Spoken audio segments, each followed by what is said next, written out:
Hello and welcome to another Star Citizen podcast, the first podcast of 2024 that Zin and I have run. There's probably other podcasts from other people. But yeah, we're going to be talking about Star Citizen. Say hello, Zinnia. Hello, Zinnia.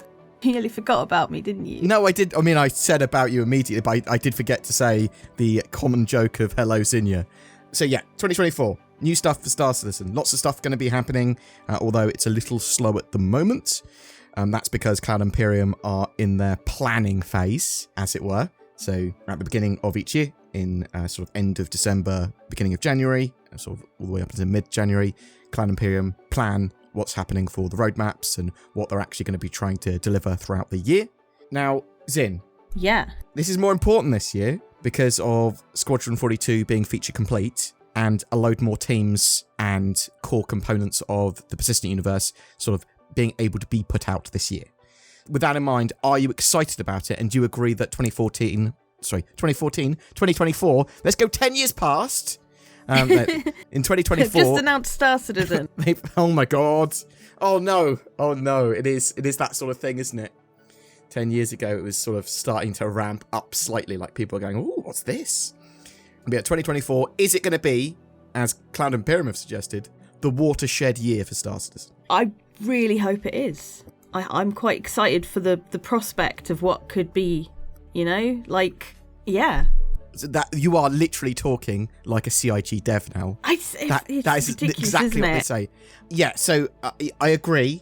The fact that you're hopeful is a massive improvement for you, Zin. Hopeful Zinnia, that's strange. It's normally realistic, slap me down to reality Zinnia. But we've got so much stuff that Cloud Imperium are planning to get in to Star Citizen this year in some form, be it master modes, base building, engineering, pyro, server meshing, the star map, all of that, and a ton more. And it's all pretty important and fundamentally game-changing, a load of that stuff. Especially, I know it shouldn't be game-changing, just the updated star map, oh my God. Yeah, just give us that, we'll be fine. Yeah, just even if that was the only thing they released in 2024. Please don't be the only thing they released. Fair. But that would allow me to play the game a lot more successfully and enjoyably. It's just accessibility to the game. The more they can improve that and the quality of life stuff they can get in, the better. But you got things like Vulcan and a ton of other stuff as well. All that stuff they showed at CitizenCon, they want to get almost all of that in. Loading new ships, the Polaris. People are going to be excited. And 4.0 planned for summer, which is currently the plan. Well, I mean, we've been waiting for Pyro and 4.0 for a good few years now, However, we have been given a sneak peek at Pyro, so it's not like is it, isn't it? It's, it's quite possible. Yeah, it's not a pipe dream. It is. Pyro Playground has been tested, server meshing to a degree, at least the replication layer stuff has been tested, and those tests are going really well. Expect more Pyro Playground tests and server meshing tests over the coming months. There are some rumours and stuff that's come out of a Bar Citizen, which we'll talk about in a minute. But there's a load more Squadron 42 teams that were on Squadron 42 moving over to the persistent universe, and this should make for more content, more ships, more the Squadron 42 features, which are a lot more refined, able to come into the persistent universe this year. Do you think there's a concern that a load more teams working on the persistent universe might be too many cooks for the broth, or do you think that's not how game development works? I'm not sure how it works. That's not how game development works. Okay, fair, yeah. Something I did want to mention is that Star Citizen's player accounts has crossed the 500 million mark. 500 million? Did I say 500 million? You said 500 million. That's a lot. 5 million. I do mean 5 million. It's 1% of the way to the 500 million mark. Oh my God. Oh, you're going to have Wasn't it like 4 million last year? Yes, that sounds right. Or maybe a bit more than 4 million. Do you know what? I remember there being 4 million and something. I'll tell you what, it was less than 500 million last year. I know that. Still less than 500 million this year. Yes. They also broke $117 million in funding, which is the largest amount of funding that Cloud Imperium / Star Citizen has made in a single year. So a record-breaking year by about 3 or 4 million compared to 2022. Now, you might be thinking, where are the CIG financials? You might not be thinking that. You might have much better and busier things going on in your life to be thinking that. But I'm thinking where are the CIG and Star Citizen financials, because normally they release them at the end of December, but they are coming later this week, hopefully with a letter from the chairman. An entire year to sort them out. But yeah, but they produce them as a sort of as a thing at the end of the year from the previous year. So it is sort of these are financials, but also a statement of business health and plans for the future and a lot of other stuff. More as a company than for Star Citizen specifically. But it's really interesting to be able to go through that and delve into that and then talk about their actual funding in total. Because it's got to be over 750 million now from all sources, I would say. We'll look at that once we get those figures. Things looking forward to in January. What have we got look forward to beyond general Star Citizen? Cloud Imperium, they're still on their holidays. It takes a while for them to get back and everything.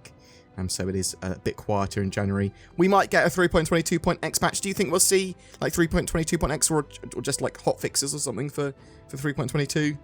Probably. Maybe. Like, is there anything like egregious at the moment? I mean, there probably is. Yeah, but it's pretty playable.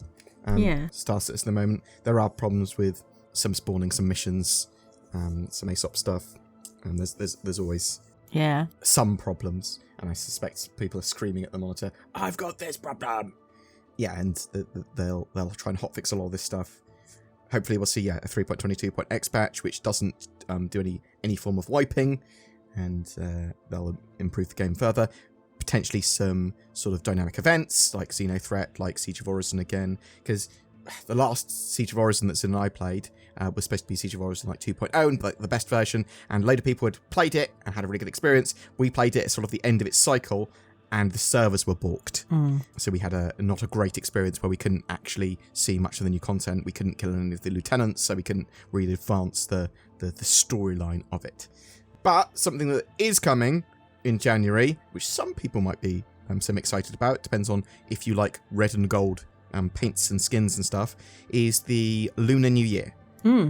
This mirrors Chinese New Year, and in Star Citizen it will be the Year of the Dog. Basically there's envelopes to find around the verse, and you can give them to people. They give a load of flair away. There's a bit of a ship sale. Red and gold skins. Do you like red and gold skins? Do you like the prestigious skins that they do? Not really. Personally. No, that's fair. I mean, at the end of the day, it's just a skin, right? I think some people love the look. If you like them, great. If you're not into them, well, meh. I'm very much looking forward to when we can customize our ships more with actual some sort of UI for painting and stuff like that. I want to be able to go beep, beep, beep, and change the colours and stuff on my ships. I know they've got the tech in-game for that. They've had that for many years. They just don't have a UI, and they haven't decided exactly the way they want to give that to the player yet. But maybe it's something we'll see this year. Did you say it was Year of the Dog in-game? Believe it's Year of the Dog. Year of the Dragon in real life, Year of the Dog in-game. Are we going to get wooden dogs as like flair? So like last year we got big wooden chickens. See how I big wooden baka. Perfect. So yes, maybe we'll see some 3 big wooden dogs.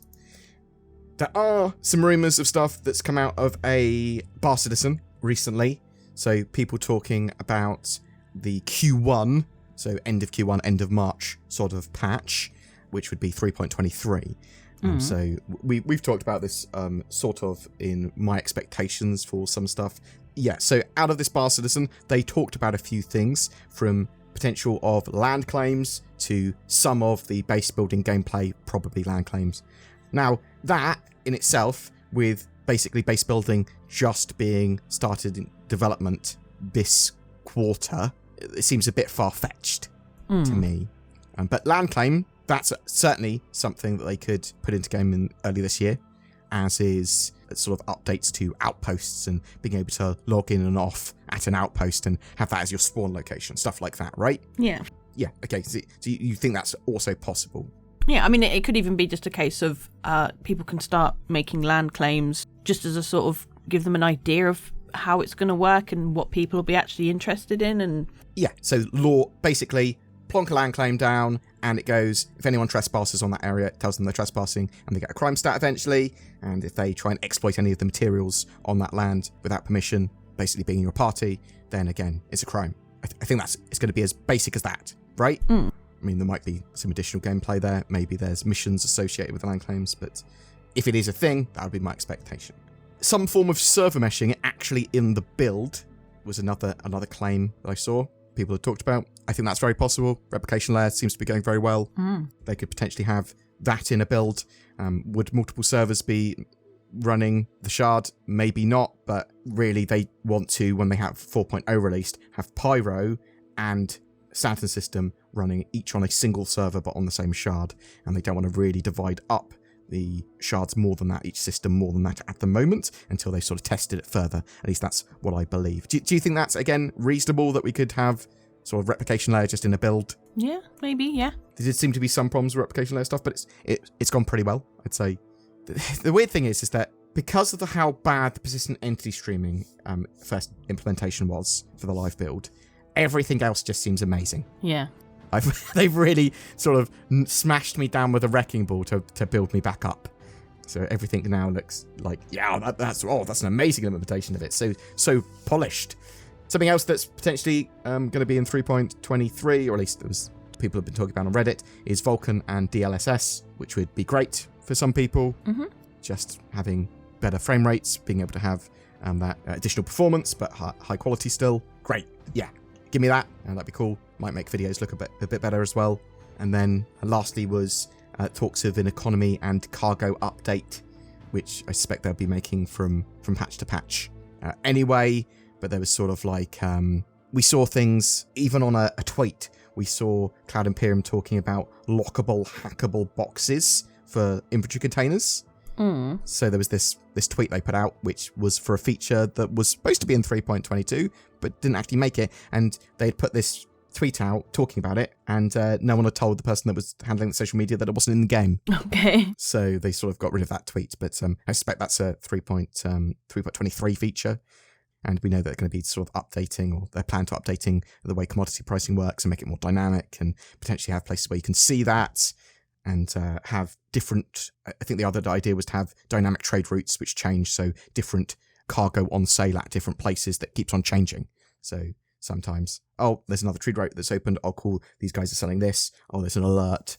Yeah, so I think the only other thing I was sort of excited about was the potential for them fixing the soft death repair ship stuff, because you're supposed to be able to drag soft death ships with the SRV or whatever, and then put them on a pad and actually repair them back up to like full health, which I think would be pretty cool. But I suppose it's pretty niche until they have more systems behind it. It's an interesting one, because would it be viable, like financially, time-wise, when you can just, like, all the ships at the moment, like if you've got it, you can basically just go and claim it again, can't you? Yeah, well, so it's going to be more valuable to you if it's part of a mission to do, or if it's you don't own the ship, right? Yeah. So some people are going to be trying to work out how to get these ships on their accounts in some way, even if it's just for the patch cycle. And at the moment, I think there's some like crime stats associated with towing some ships. But if you find a ship from someone that you've defeated legitimately, they've attacked you, I'm not sure how the crime stats work with that and the SRV. Maybe there are going to be ways soon that you can go, well, actually, this is now my ship. I'm not sure how Cloud Imperium are going to put that in or feel about it, because obviously they are incentivized for people to feel like there's artificial scarcity so they get more ship sales. And that might be me being a bit, cynical, but it is true. What do you think, Sin? Do you think Cloud Imperium want people to be able to try out all these new ships and potentially not have to pay any money for them and be able to repair them like that and then have them on their accounts even if they don't own them in another way? I mean, well, yeah, because in the future, when Star Citizen eventually gets released, they're not going to be selling ships anymore, are they? So, that's an interesting one. That they're still going to be selling ship packages, and the plan is to sell in-game currency, though.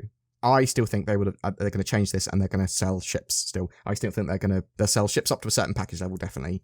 But I think they'll still sell concept ships. I think they'll still sell new ships with an exclusivity period of like a month or something. Yes, you're right. That is the original plans. And certainly eventually you are going to be able to get ships in lots of different ways, buy them all in game, sort of salvage ships, potentially, especially with the base building stuff they've talked about, fabricate ships as well. So you're going to be able to build things all the way up to ships, potentially even space stations in the future, though we'll see what happens with that. But maybe with like a Bengal, maybe you'll be able to salvage parts of a Bengal and then build all the modules of a Bengal separately in like your big ship fabricator, and actually as a big organization sort of level build, be able to build this like giant carrier ship or something like that. That would be amazing. But I'm very much looking forward to fabrication. Do you think that's going to cause problems, or are you sort of excited for that as well? I think it'll be good. I was just thinking, actually, like maybe with the whole being able to build ships and stuff, you'd have to buy a blueprint or something like that. Yes, so they said that in CitizenCon with the build and base structures, that it was going to be you'd need blueprints, you'd need the resources, and you'd need the facilities, so the fabrication facilities. That's all going to cost money. All going to cost money, and you need to protect your base and all that sort of stuff. I say protect your base. Again, there's potentially places where your bases can be invulnerable, but more costs associated with that. With actual item crafting and ship crafting, I'm assuming it's going to be done the same way with, again, blueprints and resources and fabrication. Well, I suppose base building doesn't require the fabricator. Base building requires the tools to build it, be that your surveyor's tools, a vehicle, a ship like the Galaxy with the module, or the Pioneer, which is a factory ship. But other items require a fabricator of some kind, and that will be from small items like ammo, get a small little fabricator, all the way up to big old ships. Well, I say some ships. We don't know the full list of stuff that you're going to be able to fabricate. Hopefully lots of things, because that would be exciting. But yes, base building, hopefully coming in 2024, potentially bits of that coming earlier in. So do you think, obviously with stuff like, this has come out of a Bar Citizen that's been talked about on Reddit, it's not particularly vetted or anything like that. It's a rumour. It's in the rumour mill, so take it with a pepper grinder of salt. That's going to annoy some people for so many reasons. So do you think that's all sort of stuff that's potentially possible, Zin? And what do you think about things that are like, I heard from my mate, or this came out of a Bar Citizen, but it's not official? What do you think of sort of rumours? The thing is, like, you say it came out of a Bar Citizen. Did it come from a dev? It came out of a dev from a Bar Citizen, apparently. I have not been able to vet it beyond that. Yeah. So, I mean, if it has, then it's a possibility. It might just be an idea that somebody has. Oh, okay. So I would say that a lot of rumours and stuff that I talked about, like I heard this or the devs have said this, but they said it unofficially just to me. A lot of it is people just going, I'd like this in the game. And if I say it, then maybe it will come true. Or clout farming. But not always. It's like this is the F8 Lightning. This is a ship we're never going to sell. Well, they did. Okay, they kind of said a bit. But so the thing is, and we've talked about this at huge length, and even when we've talked about it and said, look, they've said this, people have said they didn't say that, even though I've shown the clips, or they didn't mean that, or whatever. So it is, with what they said with the F8 Lightning, a dev definitely did say, that's the ship we're never going to sell. But he was talking about a throwaway comment that he said to another employee when he was describing the F8 Lightning to them. And Cloud Imperium very much able to change the development any direction they want, and anything they say is a snapshot of the development at the time rather than something that should be used against them or as proof that they've promised something. So Star Citizen's promises very much a snapshot of development at the time. Feel free to hold them accountable for it, but just be aware that they are going to evolve and change stuff and sort of be reasonable about it. But yes, the F8 Lightning is a good example of that, for sure. That's my F8 Lightning disclaimer, that anytime it's talked about, I need to say, just because I don't know, it caused so much friction in the community with a lot of people. And even I had asked CIG a few months before at the previous IAE or something, are you going to be selling the F8 Lightning? And they went, no. Basically, they like memed it, and basically a lot of people was like, Bored, they're not going to sell it. They said they're never going to sell it. I was like, okay, I thought they might, and then later on they sort of did. And I really liked the Golden Ticket event. I thought it was really cool. I got to play with the F8 Lightning. I've now bought an F8 Lightning. The Platinum Ticket stuff was awesome. What you found that cool, right? Or was that just too hectic? Yeah, no, it was cool. I wouldn't have gone for the Platinum Ticket, but that's my choice. Well, yeah, because you wouldn't like the stress of that sort of that level of PvP. Is that worse than Rust? That sort of... It's about the same, probably. Probably worse because I don't have the skills to back it up. Okay. We could have potentially got the numbers, though, if we had put out a call. Yeah, but I wouldn't have felt fair trying to get other people to help us get an F8. you've got an interesting sort of set of morals that you balance in with sort of like being fair and honourable, but also having to deal with PvP, which is potentially never that, right? But yeah, no, okay. I think that's all we wanted to talk about. I went off in a huge tangent. Yeah. But yeah, it's 2024 now. Really excited for the year ahead.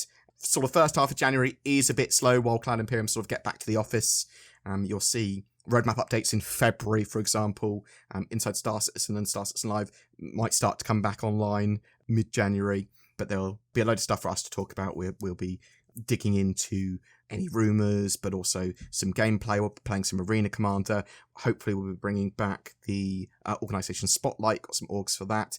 There's a couple of orgs that have asked us to do some cool little things with them, some events that they're running, so we might be jumping into those. But yeah, I hope you're having a great 2024, not a 2014, as I previously said. And I'd be really interested to know what you are excited for that's coming out, or you want to come out, or you think might come out this year or this quarter for 3.23, and just for the whole of 2024. Do you think Squadron 42 is going to get a release or a release date? It should hopefully be at least one of those. Yeah. Say goodbye, Zin. Goodbye, Zin. Thanks for watching. Hope you have a great 2024 and support the channel. Do the things. And we haven't got an outro yet for January, so you should check out NordVPN. There's links below.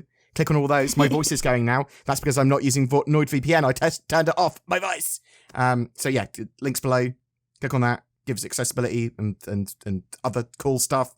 Protection, security, good things. You can go to Netflix from another country and watch other things if you want. I don't know what you want it for. Good stuff, probably. And I think Adobe Eye Tracker is still doing their discount. Maybe. I think it's probably ending today.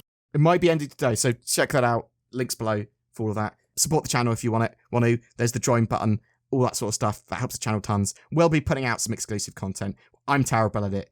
Zin does make some of it occasionally, and I forget to put it out. But we got lots of videos. We'll be doing stuff in January. Thanks for the support. Love you guys. Peace. Every month we have a Star Citizenship giveaway. We are giving away a Drake Corsair. It's the winner of the 2953 Ship Showdown and one of the stars of the Intergalactic Aerospace Expo. This fantastic multi-role, multi-crew, long-range mission runner can do a bit of everything in-game, and it has a penchant for exploration. Just comment on any of my videos during December to be in for a chance of winning that. There are further details in the description below. A big thank you to everyone that goes the extra mile in supporting the channel via Patreon or the join button under my videos and becoming a channel member. It will net you some exclusive content from Zin and I, but also it really does help us to be able to create daily Star Citizen content, as does sharing these videos and commenting. Thank you so much for watching, and I hope to see you in the verse.